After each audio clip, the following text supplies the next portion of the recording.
하나님 말씀 출애굽기 14장 1절에서 4절 말씀을 함께 읽도록 하겠습니다.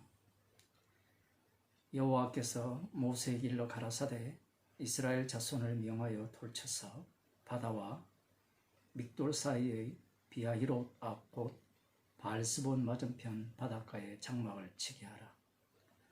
바로가 이스라엘 자손에 대하여 말하기를 그들이 그 땅에서 아득하여 광야에 갇힌 바 되었다 할지라. 내가 바로의 마음을 강팍케 한즉 바로가 그들의 뒤를 따르리니 내가 그와 그 온 군대를 인하여 영광을 얻어 애굽 사람으로 나를 여호와인 줄 알게 하리라 하시매 무리가 그대로 행하니라. 아멘. 옛날 한글 성경은 상당히 어렵게 되어 있죠. 요즘 나온 표준 세번역이나 이런 성경을 보면 이 말씀의 의미가 아주 분명하게 드러납니다. 여호와께서 모세에게 지금 말씀을 하시는데 그 말씀의 내용은 그 이스라엘 자손들의 그 길을 이렇게 돌아가라는 겁니다. 앞서 13장에 보게 되면 20절에 보면 그들이 숫곳에서 발행하여 광야 끝 에담의 장막을 치니 이렇게 말씀하고 계시죠. 람셋에서 출발하여서 숫곳을 경유하여서 에담에 도착한 겁니다. 인터넷이나 이런 데 쳐보면 이스라엘 백성들의 출애굽 경로가 어떠한지를 이렇게 지도로 표시한 것들이 있습니다. 이렇게 손으로 표현하면 이집트가 여기에 있다면 이 고센 지역 그 람세스 이렇게 홍해 쪽으로 이렇게 내려온 거죠. 표현을 하자면. 오늘날 이 지명이 이 당시에 성경에 나오는 지명과 이렇게 일치하느냐 그건 알 수 없습니다. 대략적으로 그러한 어떤 길이라 이렇게 볼 수 있고요. 요즘 어떤 사람입니까? 저기 어떤 사람들은 이 시내산의 위치가 지금의 그곳이 아니었고 홍해가 그곳이 아니었다라고 그렇게 주장하는 사람도 있어요. 그것을 과학적 근거로 여러 가지 자료를 갖고 이렇게 말하는 것을 보면서 사람들은 거기에 공감하는 사람들도 꽤 있어요. 그래서 사람들은 깜짝 놀라죠. 우리가 지금까지 알고 있던 시내산과 그 홍해는 이 바티칸이 이렇게 거짓으로 로마 제국이 거짓으로 이렇게 만들었다 그러면서 진짜 출애굽 경로는 그러하지 않다. 홍해가 다른 곳이 있고 시내산이 다르다 이런 소리를 하는데 그렇게 해서 하고자 하는 이야기가 뭘까요? 출애굽 경로를 정확히 안다고 해서 십자가의 복음이 나오는 것은 아닙니다. 그것을 통하여서 역사적 사실을 주장하고 싶은 건데 지금의 유대인들이 창조나 출애굽 사건의 역사적 사건을 인정하지 않아서 예수님을 부정하는 것이 아니잖아요. 예수님 당시 유대인들도 남은 자로서 출애굽 사건과 바벨론 포로 그리고 돌아온 그 모든 것들 선지자들의 예언에 대한 것들을 불신해서 예수님을 살해한 것은 아닙니다. 그 안다는 것이 헛되다라는 얘기입니다. 에담에 이 장막을 쳤는데 여호와 하나님께서 갑자기 길을 돌아가라고 모세에게 말씀을 하신 겁니다. 여기에 나오는 돌쳐서라는 이 표현은 그 히브리어 단어로 회개하다라는 의미와 같습니다. 회개라는 것은 가는 길을 완전히 되돌아서 가는 거죠. 참으로 낯선 이야기입니다. 좀 이상한 말씀이죠. 왜냐하면 지금까지 여호와 하나님께서 이스라엘 자손들을 앞장서셔서 인도하셨거든요. 낮에는 구름 기둥, 밤에는 불 기둥으로 인도하셔서 그 람셋을 출발하여서 그 고센 땅을 출발하여서 숫곳을 지나 그 에담이라는 곳에 도착을 했단 말입니다. 여기에서 다시 반대로 돌아갈 것 같으면 하나님께서 왜 이렇게 인도를 하셨는가? 돌아갈 것 같으면 그냥 그대로 원래 가라고 하는 그곳, 여기에 보면 바알스본 맞은편 바닷가 그쪽으로 하나님께서 친히 인도하시면 되지 않는가, 그러한 의문을 가질 수 있습니다. 그리고 또한 의문은 여호와 하나님께서 친히 이 구름 기둥과 불 기둥으로 이스라엘 자손을 인도하셨다면 모세에게 굳이 이러한 말씀을 하실 필요가 없는 겁니다. 구름 기둥과 불 기둥의 방향을 돌려서 그들을 여호와 하나님께서 인도하시는 곳까지 인도하시면 될 일인데, 모세에게 말씀하시고 모세에게 이스라엘 자손에게 말을 하기 위해서, 우리 성경에는 명령을 하다 뭐 이런 표현을 하지만 말하다는 의미죠. 말을 해서 여호와 하나님께서 지시하는 이 믹돌 사이의, 바다와 믹돌 사이의 비하히롯 앞곳 바알스본 맞은편 바닷가에 장막을 치게 하라, 이렇게 말씀을 하신다는 겁니다. 우리들이 원하는 바대로, 우리들이 예상하는 바대로 여호와 하나님께서 일하시지 않습니다. 구름과 불 기둥으로 인도하셨다면 끝까지 그렇게 하시지, 왜 여기에서는 갑자기 이렇게 말씀하시는가? 여기에서 이렇게 이동할 경우에는 거꾸로 이스라엘 백성들이 순종했기 때문에, 이스라엘 자손이 순종했기 때문에 그들의 이동에 따라서 구름 기둥과 불 기둥이 이동했다라고 볼 수 있는 겁니다. 만일에 그러하지 않았다면 여호와 하나님께서 모세에게 이런 말씀을 하실 필요도 없고, 이스라엘 자손에게 하나님께서 지시하는 그 바알스본 맞은편 바닷가에 장막을 치라는 말씀도 할 이유가 없었겠죠. 하나님께서 이렇게, 여호와 하나님께서 이렇게 말씀하신 이유가 있습니다. 왜 이런 식으로 일을 하시는가? 그 이유는 여호와 하나님께서 하시는 일은 이스라엘을 위한 것은 없습니다. 처음부터 끝까지 여호와의 이름을 위해서 일을 하시고요, 여호와의 이름이 어떠한가를 드러내시기 위해서 이스라엘 자손들을 사용하시고 바로왕과 애굽 백성들을 사용하고 계신다는 사실입니다. 그러하기에 왜 이렇게 하셨을까라는 이 질문 자체가 우리들이 갖고 있는 어떤 사고방식에 대한 문제점을 드러내는 그러한 태도라고 볼 수 있죠. 그렇게 하나님께서 말씀하신 이유가 3절에 나옵니다. 바로가 이스라엘 자손에 대하여 말하기를 그들이 그 땅에서 아득하여 광야에 갇힌 바 되었다 할지라. 왜 하나님께서 오던 길을 되돌아가서 정반대로 돌아가서 지금 이 바다와 믹돌 사이에 그 바닷가에 장막을 치라, 바알스본 맞은편 바닷가에 장막을 치라 하셨냐라고 할 때는, 바로왕이 볼 때 이스라엘 백성들이 지도자 모세, 비록 여호와 하나님께서 자신들을 쳐서 인도에 갔지만 광야에서 길을 잃어버렸다는 겁니다.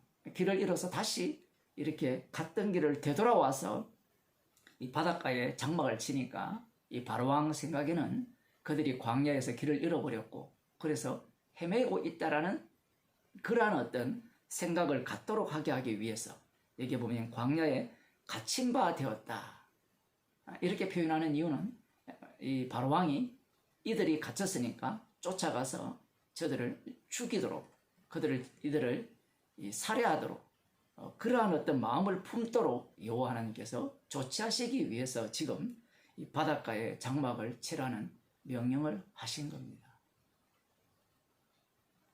그렇게 하여서 이스라엘 백성들은 이 말씀대로 어떻게 하느냐라고 할 때는 말씀에 순종을 해요. 그 4절을 보면 내가 바로의 마음을 강팍케 한즉 바로가 그들의 뒤를 따르리니 내가 그와 그 온 군대를 인하여 영광을 얻어 애굽 사람으로 나를 여호와인 줄 알게 하리라 하심에 무리가 그대로 행하니라.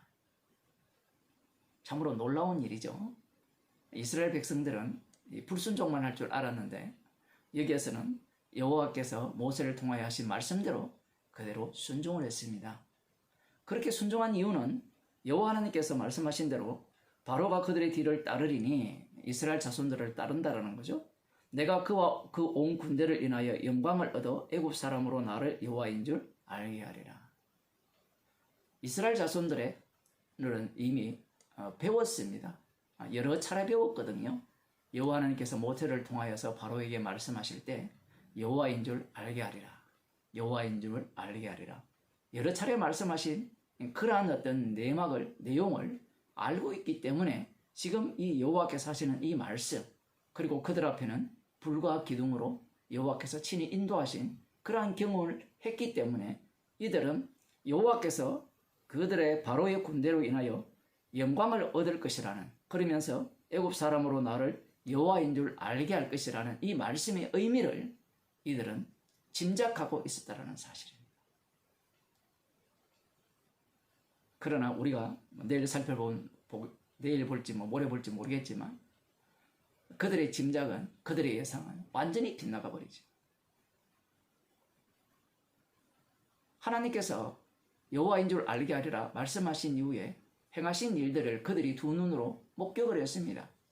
경험할 이후에 여호와 하나님께서 영광을 받으실 것이라고 말씀하시면서 동일한 말씀을 하셨을 때 그들은 그 말씀에 대한 해석을 어떻게 하느냐라고 할 때는 과거 경험에 비추어 그들이 앞으로 이렇게 진행될 것이라고 예상을 하면서 이들은 여호와 하나님의 말씀을 적용하고 있다는 사실입니다.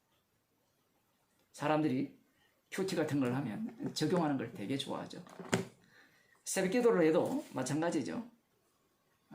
적용하는 설교를 듣기 위해서 새벽 기도로 가는데 저같이 이렇게 설교를 하면 새벽 기도 갈 마음이 없죠. 어쩌란 말입니까? 이런 어떤 소리밖에 나오지 않기 때문에. 마태복음 19장을 한번 보도록 하겠습니다. 마태복음 19장 23절부터 제가 읽어드릴게요. 예수께서 제자들에게 이르시되 내가 진실로 너희에게 이르노니 부자는 천국에 들어가기가 어려우니라. 다시 너희에게 말하노니 약대가 바늘기로 들어가는 것이 부자가 하나님의 나라에 들어가는 것보다 쉬우니라 하신대 제자들이 듣고 심히 놀라가로되 그런즉 누가 구원을 얻을 수 있으리이까. 예수께서 저희를 보시며 가라사대 사람으로는 할 수 없으되 하나님으로는 다 할 수 있느니라. 이에 베드로가 대답하여 가로되 보소서 우리가 모든 것을 버리고 주를 쫓아 싸우니 그런즉 우리가 무엇을 얻으리이까. 예수께서 가라사대 내가 진실로 너희에게 이르노니 세상이 새롭게 되어 인자가 자기 영광의 보좌에 앉을 때에 나를 쫓는 너희도 12 보좌에 앉아 이스라엘 12지파를 심판하리라. 또 내 이름을 위하여 집이나 형제나 자매나 부모나 자식이나 전토를 벌인 자마다 여러 배를 받고 또 영생을 상속하리라. 그러나 먼저 된 자로서 나중되고 나중된 자로서 먼저 될 자가 많으니라. 아멘. 예수님에게 찾아온 어떤 이 부자 청년이라고 볼 수 있는데 여기에 보면 이 사람이 무슨 선한 일을 하여야 영생을 얻으리까 이렇게 질문을 할 때 예수님께서 마지막에 이런 말씀을 하셨죠. 네 소유를 팔아 가난한 자들에게 주라. 그리하면 하늘에서 보화가 네게 있으리라. 그리고 와서 나를 쫓아라. 이렇게 말씀하실 때 이 청년이 재물이 많음으로 이 말씀을 듣고 근심하며 가버렸습니다. 제자들이 깜짝 놀랐죠. 예수님께서 이렇게 말씀하십니다. 진실로 너희에게 이르노니 부자는 천국에 들어가기가 어렵다라고 합니다. 부자는 어렵다라는 말은 불가능하다라는 말씀이에요. 그래서 다시 예수님께서 말씀하시죠. 약대가 바늘기로 들어가는 것이 부자가 하나님의 나라에 들어가는 것보다 쉬우니라. 바늘 구멍이 있죠. 어떤 사람은 이스라엘에 어디에 약대에 가 통과하는 문이 있는데 그런 헛소리를 하고 있는데 그 말씀은 아닙니다. 바늘기로 우리 손가락도 못 들어가죠. 바늘기로 낙타가 들어갈 수 없습니다. 예수님께서 재차 이렇게 말씀하시는 이유는 부자가 천국에 되는 것은 불가능하다라는 거예요. 이렇게 말씀하시니까 제자들이 심히 놀랐죠. 듣고. 왜 놀랐을까요? 놀란 이유가 있습니다. 부자는 그냥 부자가 아니에요. 여호와 하나님께서 구약에 율법에 근거한 율법에 말씀하신 대로 율법대로 살았기 때문에 부자가 되었다라는 겁니다. 그래서 이런 자가 천국에 못 들어가면 누가 들어갈 수 있느냐라는 거죠. 그래서 제자들이 놀랐는데 그래서 질문을 하죠. 그런즉 누가 구원을 얻을 수 있으리까?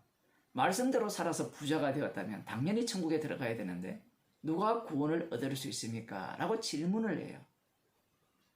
그렇게 질문을 하니까 예수님께서 이렇게 말씀을 하십니다. 사람으로는 할 수 없으되 하나님으로는 다 할 수 있느니라. 많이 듣던 말씀이잖아요. 사람으로는 할 수 없는데 하나님으로는 다 할 수 없다. 하나님은 다 하실 수 있다. 이렇게 말씀을 하시니까 이 베드로가 이렇게 대답합니다. 주여, 우리가 모든 것을 버리고 주를 쫓아사오니 그런즉 우리가 무엇을 얻으리까? 보소서, 우리가 모든 것을 버리고 주를 쫓았다라는 겁니다. 이게 무슨 얘기인지 느낌이 오시죠? 예수님께서 사람으로는 할 수 없는데 하나님으로는 다 할 수 있다라고 했잖아요. 그러면 하나님께서 하시는 일이 무엇입니까? 부자가 재산을 버리고 예수님을 쫓는 거죠. 가난한 자들에게 주고. 제자들은 지금 자신들이 하나님께서 하시는 일을 했다라는 겁니다. 달리 말하면 하나님께서 다 하실 수 있는 그 일 속에 자신들이 포함되어 있다는 거예요. 선지자들이 일을 할 때 하나님의 일을 했잖아요. 마찬가지로 요사도 하나님의 일을 한 거고요. 제자들도 마찬가지입니다. 자신들이 모든 것을 버리고 주를 쫓았다라는 이 행위 자체는 하나님께서 하시는 일이라는 거예요. 그러니 자신들은 하나님 나라에 들어가는 것은 당연하다라는 겁니다. 그래서 이 베드로가 무엇을 이야기하는가 하면 우리가 무엇을 얻으리까라고 표현을 하는 거예요. 무엇을 이미 건너뛰는가 하면 나를 쫓으라. 그러면 하나님 나라에 들어갈 수 있다. 하늘에 보화가 있다라고 할 때 물론 보화라는 건데 천국에 들어가는 것뿐만 아니라 들어가서 보화 같은 것을 얻는데 제자들은 천국에 들어가서 무엇을 얻겠습니까? 라고 질문을 한 거예요. 이미 자신들은 하나님 나라에 들어왔다는 겁니다. 달리 말하면 제자들은 우리는 보화 같은 걸 원하지 않는다는 거예요. 뭐 예수님이 우리를 부를 때 모든 것을 버리고 예수님을 쫓은 이유는 이 보화를 얻기 위해서 예수님을 쫓은 것이 아니라 다른 것을 얻기 위해서 쫓았다는 겁니다. 거기에 대해서 예수님께서 답변을 하시죠. 세상이 새롭게 되어 인자가 자기 영광의 보좌에 앉을 때에 나를 쫓는 너희도 12보좌에 앉아 이스라엘 12지파를 심판하리라. 아마 베드로와 나머지 11제자 12제자는 마음에 엄청난 희열을 느꼈을 겁니다. 자신들이 원하는 대로 목적하는 바대로 예수님께서 자신들에게 이 12보좌에 앉아 높은 자리잖아요. 최고의 하나님 나라에서 최고의 높은 자리에 앉게 하셔서 이스라엘 12지파를 심판하는 왕의 자리라는 겁니다. 쉽게 말하면. 그러한 위치에 세울 것이라고 예수님께서 말씀을 하시는 거예요. 예수님께서 왜 이렇게 말씀을 하십니까? 그것은 그들에게 줄 것을 말씀하신 것 동시에 그들의 마음속에 품고 있던 내용들을 예수님께서 그대로 들추어 내시는 겁니다. 물론 지금 이들은 알지 못하는 거예요. 무슨 말인지. 제자들은 이 말씀을 어떻게 이해했을까요? 그렇지. 우리가 모든 것을 버리고 주님을 쫓았으니까 하나님 나라에 들어가는 것은 당연하고 그 천국에서 보화 얻는 정도가 아니라 12보좌에 앉아서 이스라엘을 심판하는 자리. 다윗왕은 메시아니까, 예수님은 메시아니까 그 밑에서 그 장군들이 있잖아요. 그러한 위치들을 자기들이 차지할 수 있다라고 생각을 하는 겁니다. 자, 그런데 여기에 누가 들어가 있습니까? 이 12보좌에 앉을 자 중에 누가 들어가 있어요? 가룟 유다가 들어가 있다는 사실입니다. 많은 사람들이 이 본문을 보면서 여기에 가룟 유다가 들어있다는 사실을 놓쳐버리죠. 왜냐하면 사람들이 이 본문을 볼 때 자기도 이 제자들처럼 하나님 나라에 가서 한 자리 찾아보고 싶은 거예요. 예수님의 말씀대로 이렇게 이루어지는 것은 맞죠. 그러나 그 어느 누구도 모든 것을 버리고 주를 쫓아서 12보좌에 앉아서 심판할 자격이 없습니다. 가룟 유다뿐만 아니라 나머지 제자들도 마찬가지였죠. 예수님을 팔아먹고 예수님을 저주하고 부인하고 그러한 모습을 이 12제자가 보인다는 사실입니다. 지금 이 12제자는 자기들이 무슨 말하는지를 몰라요. 질문이 무슨 질문인지도 모르고요. 그러면 왜 이런 식으로 생각했느냐라고 할 때는 앞에서 부자 청년에게 예수님께서 하신 말씀을 바탕으로 하여서 예수님의 말씀을 이해하고 해석하고 적용하기 때문에 그래요. 인간은 자신이 하나님의 자리에 올라와 있기 때문에 하나님의 말씀을 들으면 그걸 해석하고 적용을 해내요. 근데 해석과 적용의 그 바탕이 어디 있는가 하면 과거에 일어난 사건입니다. 이 제자들도 마찬가지죠. 이 12보좌에 앉은 사람이 누굽니까? 가룟 유다가 날아갔으니까 나머지 11 제자도 다 날아간 거예요. 그러면 예수님의 피로 만드신 새로운 제자들이죠. 그들을 사도들이라 합니다. 오순절 날 성령이 임하기 전에 이 권리난 이 사도를 한 사람 더 채워서 12 제자로 채워서 주님께서 성령을 통해서 사도들을 세우시죠. 그들을 바로 12보좌에 앉히셨죠. 앉히셨다라니까 신난다고 생각하는데 그들이 어떻게 살았습니까? 그러면 그들만 12보좌에 앉아서 이스라엘 12지파를 심판합니까? 사도 바울도 마찬가지죠. 성령을 받은 서기반 집사님도 동일합니다. 빌립 집사도 마찬가지고. 그들이 어떤 식으로 심판을 합니까? 예수님께서 이 세상을 어떻게 심판하셨어요? 십자가에 못 박혀 죽으시면서 심판을 하셨습니다. 마찬가지예요. 그들도 이 십자가에 못 박히신 예수 그리스도의 주되심을 전하면서 그들은 예수님의 죽으심을 본마다 그 죽음 속에 합류하면서 이 세상을 12지파를 심판하는 그러한 모습을 보인다는 사실이에요. 예수님께서 말씀하시고 해석하셨기에 자기도 따라가서 그렇게 해석하고 그렇게 적용해내는 겁니다. 그 적용한 그 모습이 예수님을 팔아먹는 모습이에요. 말씀은 우리가 적용하고 해석할 수가 없어요. 성경은 우리에게 주셨으니까 이걸 읽고 이런 식으로 주님께서 말씀하셨으니까 앞으로 우리의 장래의 일을, 내일 일을, 오늘 밤 이 말씀이 끝난 이후의 일들을 예상하고 적용하려고 하는 것이 우리의 본 모습이죠. 그러한 모습 자체가 누구의 모습이냐라고 할 때는 예수님을 팔아먹는 가룟 유다의 모습이고 예수님을 모른다고 부인하고 저주하고 맹세하는 이 베드로의 모습이라는 사실입니다. 하나님의 말씀은 과거에 일어났기 때문에 그 과거를 바탕으로 해서 오늘날 적용해서 해석할 수도 없고요. 그리고 하나님의 말씀 자체가 떨어지는 순간 그 말씀하시는 분이 그 말씀을 이루어내시는 그 자리에 이스라엘 자손들이 참여하게 돼요. 제자들도 마찬가지입니다. 이 말씀을 자기 나름대로 해석하고 적용해내지만 실은 예수님께서 그들에게 성령을 주셔서 십자가의 영을 주셔서 그들을 이 말씀 속으로 집어넣어버립니다. 이 말씀이 어떻게 이루어지는가 너희의 몸을 갖고 내가 드러내 보이겠다라는 거죠. 주님이 친히 자기를 이 죄인들을 통해서 증거하고 계시다라는 사실입니다. 기도하시겠습니다. 하나님 아버지, 주께서 말씀하시고 이루어내신 그것을 보고 내가 믿고 해석하고 적용하는 모습이야말로 악마적 모습임을 저희들에게 알려주심을 감사드립니다. 말씀이 있다는 것은 십자가에서 다 이루셨다는 것이고 그 다 이루신 분이 우리의 육신을 통하여서 그 이루심을 증거하는 증인으로 다루시겠다는 것임을 저희들에게 알려주심을 감사드립니다.